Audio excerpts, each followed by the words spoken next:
منافقوں پر کوئی نماز فجر اور عشاء سے زیادہ ان دو نمازوں کا کس قدر اجر و ثواب ہے۔ عشاء آرام کا وقت ہے۔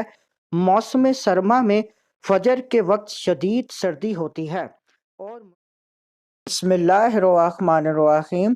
آج کی حدیث مبارک عقیقہ سنت ہے۔